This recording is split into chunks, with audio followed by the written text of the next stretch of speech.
Warning: this video contains references to sexual violence and drug abuse, among other unsavory topics. Viewer discretion is advised.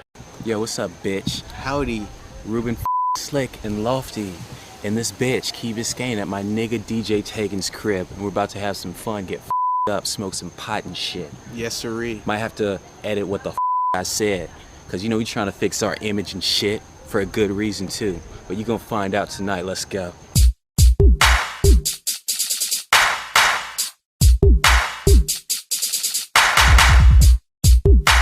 Many rappers nowadays talk endlessly of sex, drugs, and money, as if these are the only things that matter in life, to the extent that relying on these lyrical tropes has become the default standard for the genre.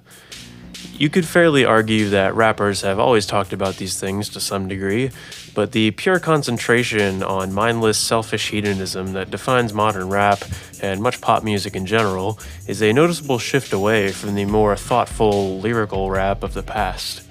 The genre seems to have evolved, or devolved depending on your point of view, into something like addictive ear candy, and the lyrics only reinforce and encourage a mindset of greed and excess. The level of vulgarity that is accepted in popular music now is much greater than it was just a couple decades ago. The whole SoundCloud rap wave of the 2010s was a decisive shift in this direction, with artists like Chief Keef and Playboi Carti cementing the sound in the mainstream. But there is one artist who greatly influenced this turning point in hip-hop, despite losing popular relevance very early on and falling deeper underground to the point of obscurity. This is the tragic tale of Ruben Slikk. Ruben Slikk, real name Ruben Andre Thompson, was born February 15th, 1990 in Miami, Florida. He started rapping in elementary school and began making beats when he was 11 or 12 with a Korg Electribe drum machine. Around 2007, Slikk co-founded a hip-hop collective with his brother Lofty 305 under the name Metro Zoo, which also included Freebase, aka Posh God, and Mr. B, aka Poshstronaut. Not much definitive information can be found about Slikk and Lofty's upbringing, but Lofty has mentioned in an interview that they grew up in a rather large house in a suburban neighborhood, which they dubbed the Zoo Mansion. Their parents are rumored to be lawyers, so it seems likely they were relatively wealthy. The brothers drew all over the walls and decorated everything with their distinctive aesthetic. This became the center of creativity that Metro Zoo's music would emerge from. Metro Zoo released their debut mixtape Kush Pack in early 2010, delivering just under an hour of fun, catchy flows and humorous, raunchy lyrics backed up by psychedelic, hard-hitting beats. Their mastery of carefree party rap is clearly demonstrated right from the gates. Kush Pack was quickly followed up with Ruben Slikk's debut solo album, King * Slikk the Magnificent, considered by many to be the only truly great album he ever released. While I do agree that this is his best and most consistent album, there's a wealth of incredible material to be found elsewhere in his discography, though I can see why people would be averse to much of his later output. This album is certainly vulgar with many ridiculous bars, but amidst the crudeness, there are a couple songs that stand out in sharp contrast. One is Let Me In, a genuinely romantic moment that seems out of place with all the sexual objectification surrounding it. You can trust me with your thoughts and your feelings inside. So unique with the cleft in your cheek when you smile. But the other song is truly exceptional, as one of the only moments in his entire career that Slikk has shown any kind of rational, healthy, positive outlook on life. The niggas Slikk and inspiration to the young world. The people I paint images with my style and my tongue for. I Sing For You is a lush, uplifting R&B song that is a total lyrical reversal of nearly everything else he made after it. His typical party-oriented bars, flexing drugs and promiscuity are replaced by lines like this. The universe is yours and the cosmos is infinite. A galaxy of opportunities for every incident. Take the good with the bad, but in increments. The bad can't hurt you when you're one of God's instruments. The architect of the bridge to your dreams. Astro Slikk, I'm the motherfucking king. To you I sing. Prosperity is what a nigga obtains. Of course, vulgarity is still present, but the tone and message is inverted. This is perhaps best exemplified by the line, when you living for the nut, you dying for the same thing. This moment of sober awareness that his sex addiction will only ruin his life in the long run acts as foreshadowing for the downward spiral that would eventually lead to Slikk becoming impoverished and severely mentally ill. It's so depressing to realize that behind his ignorant, swagged-out persona, there is at least a shred of moral decency and healthy behavior, but this light has been stamped out by over a decade of extreme drug abuse and sexual pornographic excess. Before we get there, though, we have lots of music to cover. Due to the massive catalog of Slikk and Metro Zoo material that exists, I won't be discussing or even mentioning every release, but I will be as comprehensive as possible while focusing mainly on the more noteworthy releases. The next Metro Zoo album following Kush Pack was Electro's Lap, incorporating more electronic dance-oriented production into their sound. After that, they released a string of mixtapes throughout 2011 to 12 that, in my opinion, are all equally great, with lots of creative, otherworldly beats and entertaining raps. These are, namely, Buddha Therapy, the earliest material they recorded, Kush Pack 2, CSPG, which stands for Koki Shore's Posh Gang, another name for Metro Zoo that's been mentioned in many of their songs, Heaven, Zoology, and Mink Rug, which features Denzel Curry and Space Ghost Perp of Raider Clan, a collective Slikk would briefly join in 2012. And when I'm all alone, this is what I think of. Yeah. 4 bad bitches on this fucking mirror. Yeah. Aside from Kush Pack 3, which was mostly instrumental and released in 10 volumes, and a handful of other projects released up through 2014, this is everything Metro Zoo put out. During this final dwindling of Metro Zoo's once prolific output, the members began to separate and walk their own artistic paths. Lofty became involved in the art world, branching out into other mediums like painting. In one publicized incident, he led an event at Miami's Art Basel 2012, in which a Lamborghini was drawn all over graffiti style. Lofty continued to release music at a rapid pace alongside his painting and clothing design, and eventually began dabbling in video game design too. He ended up evolving and branching out as an artist while also maturing past the shocking vulgarity of his earlier material with his brother. You could say that Lofty chose the positive path towards expressing his creativity in a healthy way, allowing himself to grow along with his art. In this way, Lofty is like the yin to Slikk's yang, two sides of the same coin. In 2011, Slikk released a song called 8-Ball Shotty Anthem featuring porn star Riley Reid that would end up going somewhat viral over the next few years. It was released along with a video of Reid rapping into a mic, repeatedly saying the N-word. Considering she isn't black, this stirred up some controversy, though people mostly just seemed to think it was funny. Slikk's verse was often ignored or left out of reaction videos and general discussion of the song, so despite the viral moment, it seems he didn't personally benefit much from it. This is probably a good time to mention how much of a role pornography plays in Slikk's music. His lyrics have always been rather pornographic in their graphic descriptions of sexual acts, but as time went on, he also began incorporating more and more sexually explicit material into his album covers and music videos.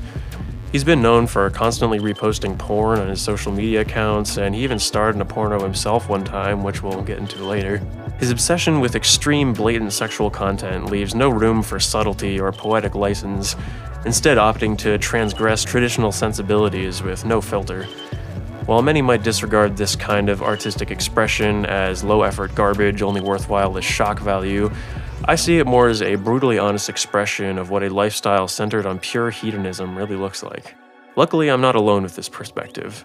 The only piece of literature I can find discussing Ruben Slikk is a book published in 2024 by Caleb True called On Ruben Slikk, a manifesto on the purpose of art and the value of transgression.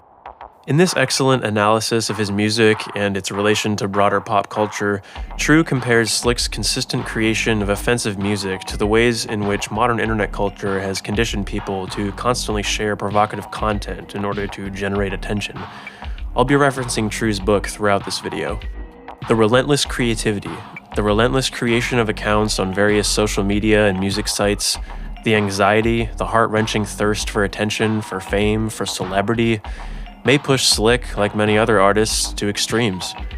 It must exact a cost, but it must feel, for many, like the only possible route to fame or remuneration or both. The cost Slikk ultimately paid for his self-obsessed quest for fame and fortune was tremendous, the polar opposite of what he strived for. But what exactly led to his downfall? To answer this, we must continue analyzing his musical output. In 2012, Slikk released 3 albums as a duo with Mike DC, who was still in high school at the time, called Proper Boys. The final album in this trilogy, titled Jesus Boys, is a hilariously over-the-top collection of bangers that borders on comedy rap in their absurdity, but remain legitimately fun to listen to. Many tracks on this album use Christian terminology in a perverse, twisted way, exemplified by bars such as "Prostitution is my life, bitch, I'm Jesus Christ." True makes the argument that Slikk's repurposing of Christian imagery in a self-centered and pleasure-obsessed framework positions himself as a sort of Christ-like figure, as a cult leader whose followers worship him. In the mixtape Jesus Boys, the callouts, the spoken word sections, the paraphrasing of psalters, and the positioning of religious tenets at the forefront of the development of an alternative definition of the glory of Christ, there's a fairly deliberate and steady world building going on. Maybe a morally fraught Christ, a Christ who has a whole coterie of whores and willing cronies, who is known far and wide more for his large cock and his insatiable desire to simply live, love, and fuck hoes, is a more realistic Christ. Another noteworthy aspect of the Jesus Boys album is that it contains some of the earliest mentions of rape in Slikk's discography, most obviously in the song GHB. Slikk's obsession with rape would only grow more prevalent as time went on, to the point where he began using it as a general term for sex in many of his songs. This is one of the most polarizing aspects of Slikk's music, as most people are understandably repulsed by lyrics repetitively expressing the desire to rape women. However, when you look at Slikk's music within the contextual framework of it being an honest, raw, blunt expression of the typical rapper lifestyle, you begin to see how his extreme lyrical content expertly exposes what really goes on behind the scenes in the rap and overall pop culture industry. Certainly, I do not mean to imply that the majority of rappers are rapists, but there is no denying that deep-seated misogyny and self-obsessed addiction glorification are prevalent in modern rap culture. When these things are taken to their logical extremes, as they often are for people with little self-control or ethical boundaries, drug abuse and rape go hand in hand. What ties them together is a desire for personal pleasure with no regard for future consequences or other people, a purely selfish pursuit in which drugs and women are merely objects to be used up and discarded. This mindset is unfortunately more widespread than many people realize, and Ruben Slikk's music seems to be the perfect window into the mind of someone totally overcome with these types of addictions. It's almost irrelevant whether or not Slikk himself is really a rapist, as his lyrical references to rape can be read as a glimpse into the dark underbelly of popular entertainment culture, an example of what happens when the pursuit of pleasure goes too far. Whether or not Slikk is even aware that his music can be interpreted this way is also irrelevant, as artist intent and audience interpretation don't always match up, and that in no manner takes away from the quality of the art itself. Aside from his prodigious use of the word rape, another lyrical tactic that sets him firmly apart from any chance at broader mainstream appeal involves his deliberate enunciation of the hard R on the N-word, which he utters frequently on songs such as Like a N-word from the 2013 album Bible Boys, The Scriptures of Cum. Incidentally, that title is another example supporting the idea of Slikk being a pseudo-religious cult leader. I fuck hoes like a nigger, yeah. I fuck hoes like a nigger, man. While of course the N-word has always been a regular part of hip-hop lingo and black culture in general, in rap songs it is nearly always pronounced with an A at the end, while the ER version is avoided, being more blatantly associated with a racist connotation. So what does it mean for Ruben Slikk, a black man, to so profusely revel in the use of a word that carries with it the full force of 400 years of brutality perpetrated on black people by whites, a violence which cannot be separated from its quintessentially capitalist impulse and the insane, inhuman drive of that impulse to maximize profit at the expense of the lives of human beings? True points out that without the horrific suffering of generations behind it, the word just wouldn't have the same power. The deployment of that word would lack its inborn taboo, and if the taboo is gone, so too is any act of transgression or defiance in the word's usage. So when Slikk uses the hard R N-word in this way, he is essentially weaponizing the inherent power of the word for the thrill it gives him, without any regard or respect for its historical significance. His goal seems less to shock and offend others and more to indulge in as much gratuitous, unfiltered self-expression as possible. All he seems to want in life is sex, drugs, and the ability to say whatever he wants, and this is very clearly reflected in his music. Denzel Curry was featured on several Slikk and Metro Zoo songs in the early 2010s, appearing on the aforementioned Mink Rug as well as 3 times on the debut Proper Boys album and a single called Lord Vader Kush. Considering Slikk and Curry were both in Raider Clan around 2012, this crossover makes sense, but it's noteworthy for being one of many connections between Slikk and someone who would go on to become rather famous.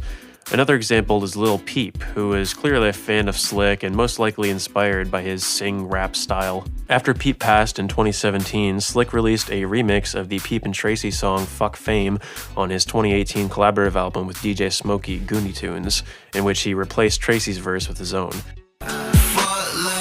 Keep it on it. I am not loyal, I am not loyal, I am not white and I am not spoiled. The song isn't credited as a remix, so it appears to be a genuine collaboration between Slikk and Peep to anyone who isn't familiar with the original. This questionable tribute highlights the massive potential Slikk could have had to be relatively well known in the underground rap scene, at least to the point where he could make a living off of his music as a genuinely talented rapper. But instead of taking these connections seriously and focusing on getting his name out there, Slikk prioritized his personal pleasure above all else and tarnished any ability he could have had for a stable career. Curb Lagoop, a rapper who did actually end up making a genuine collaborative song with Lil Peep, crossed paths with Ruben Slikk around 2014 and made lots of music with him. They released the Silver Spoon Boys mixtape together with Z Chronic, who would go on to drop 2 albums with Slikk in 2015. The cover art and title of this project clearly reference heroin use, and it can be assumed that all 3 of them were using it at this time. In 2016, a video was uploaded to YouTube that appears to be a compilation of various clips of these 3 artists, filmed by Z Chronic, engaging in behavior you might expect considering their lyrics. At one point, Z Chronic waves a spoon and needle in front of the camera. Another reference to Slick's heroin use can be found in his frequent chants of H-Mob, one of many mobs he often alludes to in his song intros. Other examples include Rape Mob, Cult Mob, Christ Mob, and Abundance Mob. Countless tracks in his endless catalog feature Slikk tauntingly proclaiming things like finance and codeine alongside these various mobs and a plethora of aliases such as Cumlord and Hobos. By using all of these oddly specific word pairings, Slikk effectively creates his own language, his vocabulary increasingly consisting of distinctive words and phrases that tie many of his songs together in a singular focused aesthetic, one of sexual depravity and pure addiction glorification. Slikk defined 2 of his most famous neologisms in a since-deleted interview with the Mars Files, Fishmix and Bisquick. Fishmix can really be anything, a mixture of different drugs that you take at the same time or the estrogen that you extract from the female during intercourse. And, it could be 2 different varieties of estrogen, or several different varieties of estrogen, depending on how much vagina you penetrate at that point in time. Bisquick is basically being addicted to codeine cough syrup, and it's basically like being absorbed into the codeine, And also, when you mix the Bisquick and the little and the thang, and then you pour it in the pan, and it's just like the wrist motion is skeet skeet. Slikk dropped an insane amount of music during his first several years of rapping, churning out seemingly everything he recorded, often with little regard towards its quality, until slowing down around 2015.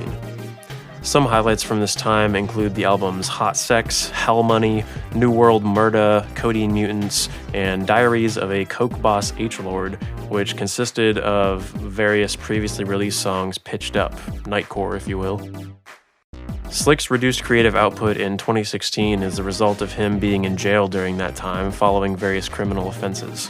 While he has probably been committing all sorts of crimes for most of his life, the earliest evidence of him being arrested that I could find are a couple tweets from 2014, one of which is posted by Curb Lagoop and includes mugshots of Slikk and Z Chronic. Not much information is available on these arrests, but the 2 most publicized crimes he's committed occurred within the following couple years. These incidents both involved armed robbery of convenience stores, specifically a CVS and a Walgreens. Each of these robberies ended up on the news, revealing security camera footage of Slikk caught in the act. The CVS video shows him walking up to the pharmacy counter, pulling out a gun, getting behind the counter, and having the pharmacist put narcotics in his bag. The report mentioned that he was wearing a wig and apparently disguised as a woman, connecting the act to other recent robberies in the area perpetrated by men dressed as women, including security camera still frames of these suspects, one of which has been speculated to be Mike Deasy. Regardless, this theft appears to have been a success. The same cannot be said about Slikk's Walgreens robbery, a moment that forever altered his reputation and led to him being generally known as the rapper who robbed a Walgreens. The video shows him sprinting into the store in a frenzy and whipping a gun out at the cashier. He grabs a handful of cash from the register, does the same from another, and then runs back outside where he proceeds to stumble into oncoming traffic and drop all the money. The news reporter said he stopped in the middle of the road to frantically pick up the loose bills. The sheer desperation and lack of common sense demonstrated in this robbery caused Slikk to become somewhat of a laughingstock, but it's really just sad to watch. It's unclear whether the specific incident led to his arrest, but his lack of a disguise this time certainly helped authorities identify him, and he ended up going to jail in 2015 for about a year. In 2016, Slikk released a collaborative song with soul singer October London called These Streets that, like I Sing For You, stands out boldly from nearly everything else he's released. It's characterized by a lush chorus from October London in between Slikk's self-aware and vulnerable raps. These Streets is a one-off single which has only the barest connection to Slikk's larger body of work. It feels like an attempt by the artist, with or without outside influence, to appeal to commercial entities. The high production quality and relative lack of off-putting lyrics certainly make this song sound more commercially viable than his usual filth, but what really stands out to me is the line, If you ain't know I have been sexually assaulted before. Suddenly, his typical rape lyrics are inverted, and Slikk is portrayed as the victim rather than the rapist. Whether this line was Slikk simply toning down his usual lyrics for an attempt at commercial appeal, or perhaps an uncharacteristically honest admission of a real traumatic event he endured, we can't know for sure. Maybe his obsession with rape comes from being a victim of it, and writing these lyrics is his way of managing PTSD, getting the negative thoughts out of his system. This could be seen as an undeservedly empathetic theory for someone who at the very least fantasizes about rape and is certainly disrespectful towards women in general, but I'd argue that it's a valid explanation for much of Slikk's behavior. The YouTube channel 6 Foot uploaded an interview with Slikk in 2017, shortly after his release from jail. His demeanor throughout the video is noticeably dejected, as he repeatedly expresses his need for money and his dissatisfaction with the direction his life has taken. When asked about working with Metro Zoo early on, all he had to say was, Yeah, those were the days. I don't have anything else to say about that. At the same time, his personality seems to abruptly shift back and forth between serious, melancholic introspection and silly, vulgar outbursts of his signature catchphrases. I lied. It's actually estrogen. That's my favorite drink. Estrogen is my favorite drink, my favorite beverage, what have you. Feed me. So, feed me, bitch is who I am, is who I am. It has been theorized that Slikk has BPD and/or schizophrenia, and this interview clearly shows the two sides to his personality that are constantly at war with each other. He admits that he had a hard time getting girls when he was younger, which led to a reliance on porn and an attitude that the only way he can get laid is if he pays prostitutes. Perhaps the most revealing moment is when he talks about how porn is okay, but you shouldn't watch too much of it. Because I try not to watch porn too much, but porn is not that bad. But you don't want to watch porn too much, because then you're gonna be like, when it's time to actually fuck, you might disappoint yourself, because it's it's art, So you don't want to it's not real life. This self-aware reflection on the dangers of porn addiction is sharply contrasted with his constant references to jerking off throughout the rest of the interview, as if the instant his brain comes to a healthy, sensible conclusion, his addictions just take over again, never allowing the positive mentality to overcome the negative. The interviewer proceeds to ask Slikk if he'd ever considered doing porn himself, and his response is initially hesitant, but he appears to convince himself into it being a good idea in the middle of his thought, realizing that he would get paid to have sex rather than having to pay for it. I don't think dudes get paid a lot in porn, that's the thing. That's why I'm thinking like, damn, $100 for just to fuck a bad bitch, Why? That's what you pay for a bitch to fuck. So who cares if they see you fucking or not? Sure enough, this comment would end up foreshadowing Slick's singular attempt at becoming a porn star 3 years later. The 6-foot interview gave some insight into the way Slick's mind works, the logical paths and loops that constantly trap him in a state of desire and unfulfillment. He sees money as the most important thing, the core that all else is built from. It's the only thing that matters. Yeah. Until you die. And then when you die, then like you're gonna remember how good that money was. Once he has money, he can pay for sex, drugs, and basic living necessities, but he always gives priority to the sex and drugs without ensuring a reliable method of making his money back. He explains his mindset regarding his artistic process as something he just does when he wants to, like jerking off. Just kind of do it, kind of like jerking off.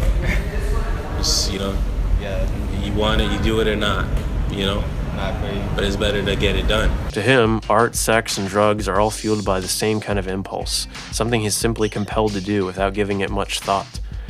When asked what advice he would give to musicians trying to make it in the game, Slikk has this to say. Put it on fucking iTunes.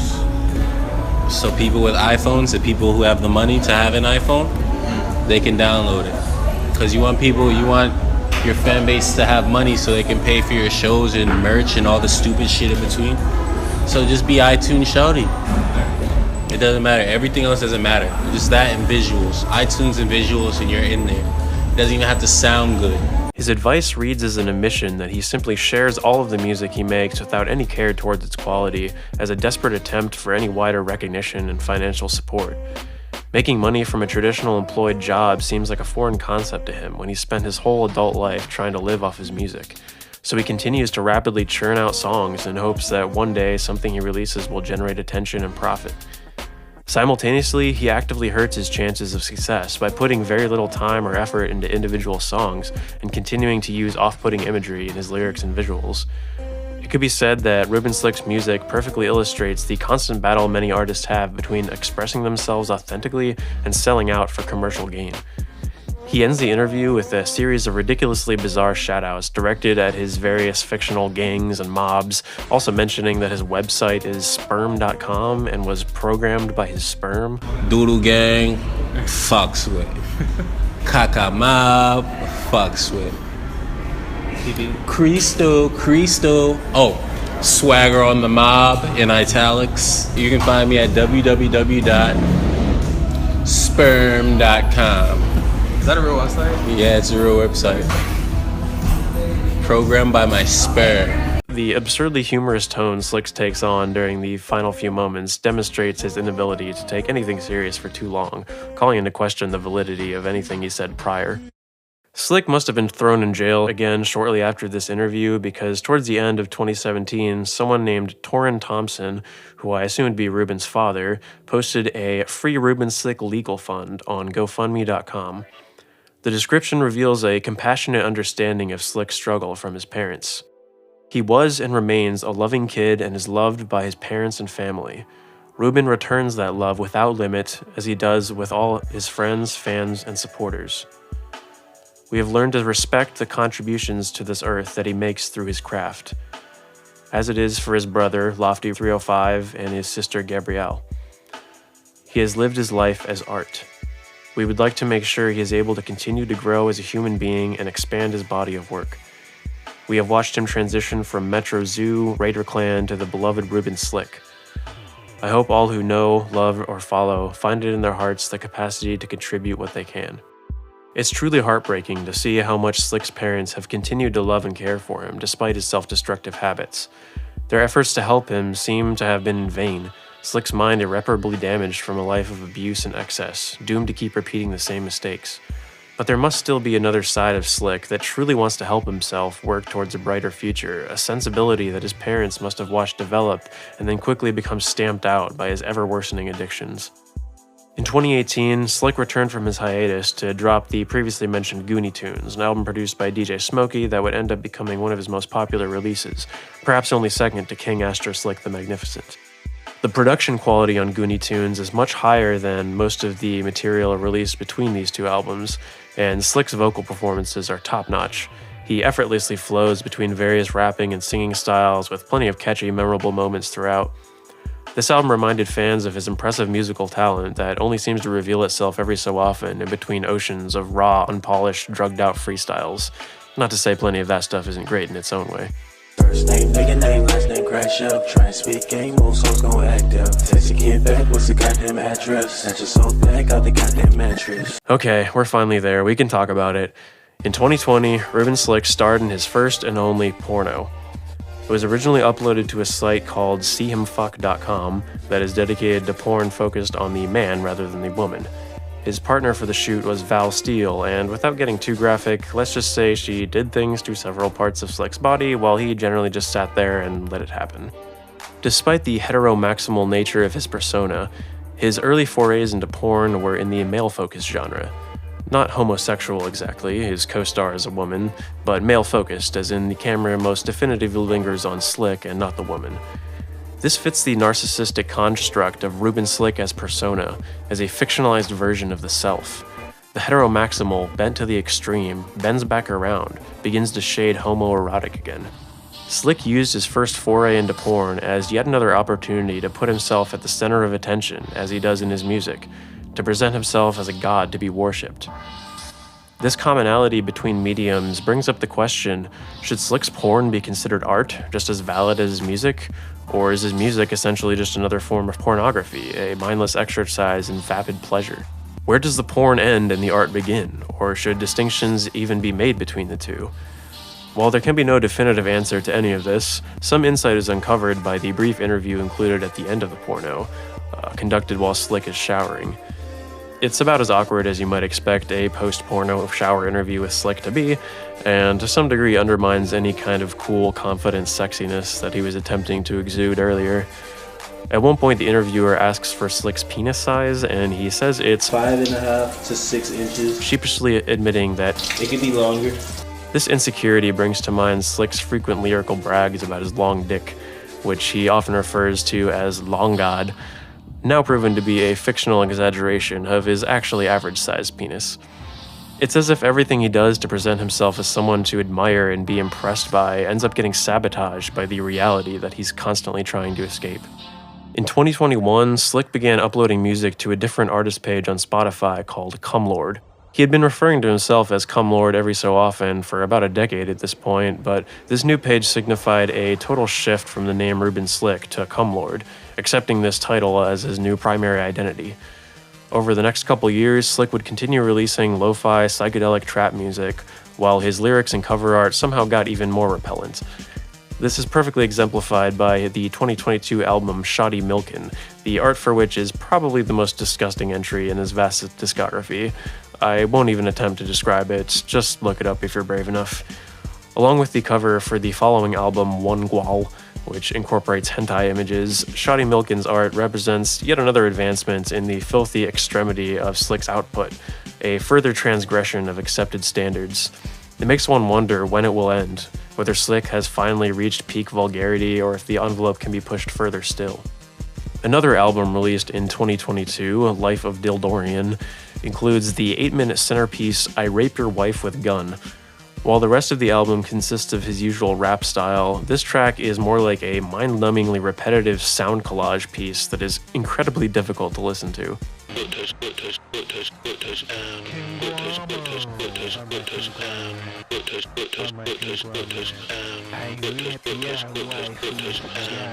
It's by far the most bizarre and experimental piece of music Slikk had ever released up to this point, characterized by distorted looped vocals and obnoxious electronic drum kit sounds towards the end.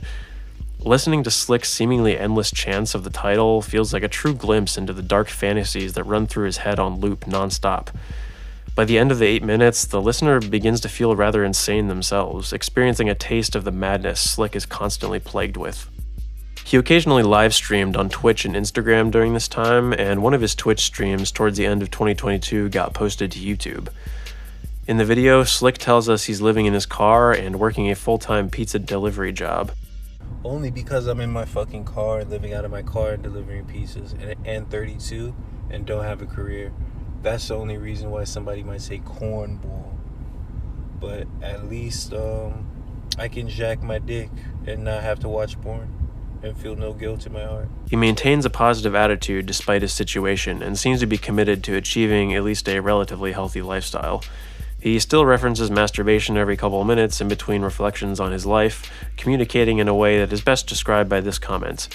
He speaks the realest shit, all while using dick analogies. In the moments when he stops speaking and is silent, you can feel the pain and loneliness.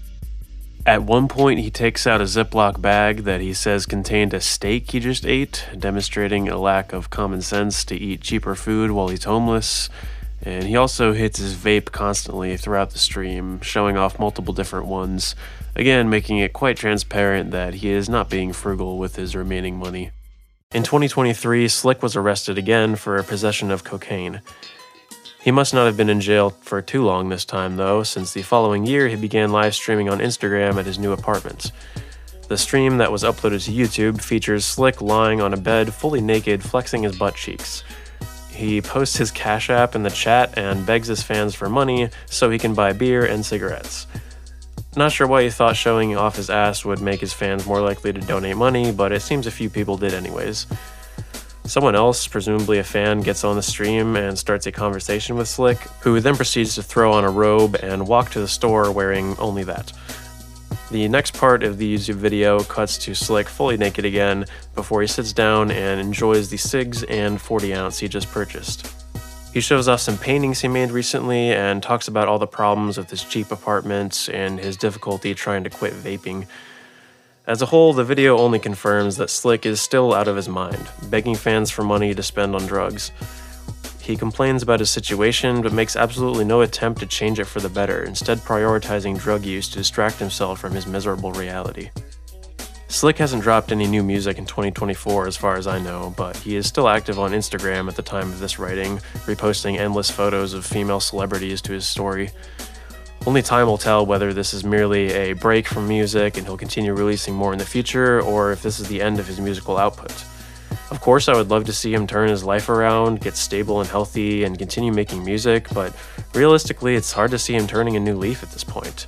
It's honestly surprising he didn't die a long time ago with the kind of lifestyle he leads, and unless something can finally click in his brain to make the right decision, I don't think he'll be alive too much longer. I truly wish for Slikk to get better, but there's only so much you can do for someone who isn't willing or able to help themselves. So, there it is, the history of Ruben Slikk, one of the most prolific, transgressive, and truly unique rappers of all time.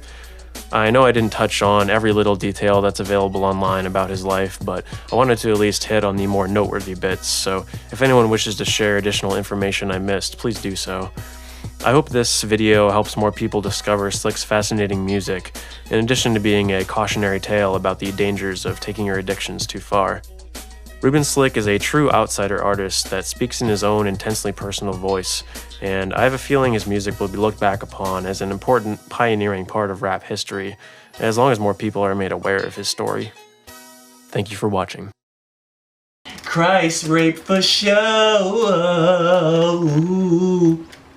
Ooh, yeah, yeah, yeah.